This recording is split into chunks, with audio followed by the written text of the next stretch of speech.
This is the story of the time me and some friends went to an all-you-can-drink whiskey tasting event. It was a 1920s themed speakeasy, and it was really pretty great. My friend Susie even dressed up like a flapper for the occasion, wig and all. Here's how it worked. An entire hotel ballroom was filled with whiskey vendors that would let you sample as much of their whiskey as you wanted. And we wanted a lot.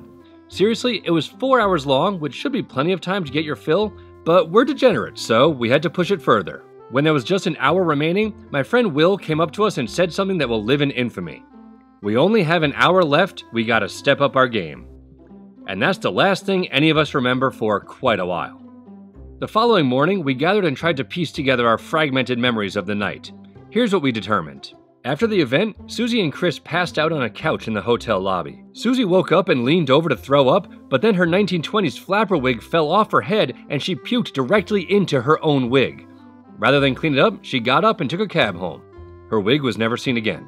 Later, Chris awoke and wondered where Susie was and why there was a puke-covered wig on the floor beside him.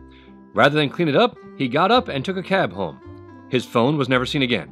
I left the event and walked 2 miles to a bar where I met up with a different friend, but my shoes were so ill-fitting and uncomfortable that my feet started bleeding, so I took them off at the bar and eventually took a cab home in just my socks. My shoes were never seen again. Vinny woke up in a Hollywood subway station covered in whiskey. As best we can figure, here's what happened. He went to take the subway home, but passed out on the ground and smashed a bottle of whiskey he'd gotten at the event and had stashed in his jacket pocket. He awoke sometime later after the trains had stopped for the night, got up, and took a cab home. His keys were never seen again.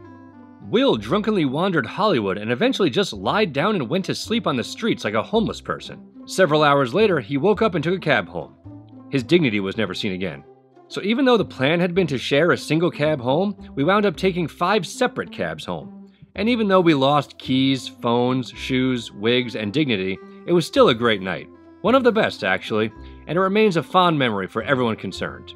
So if you enjoyed this tale of debauchery, be sure to hit that subscribe button and to check out some of my other LEGO stop-motion videos.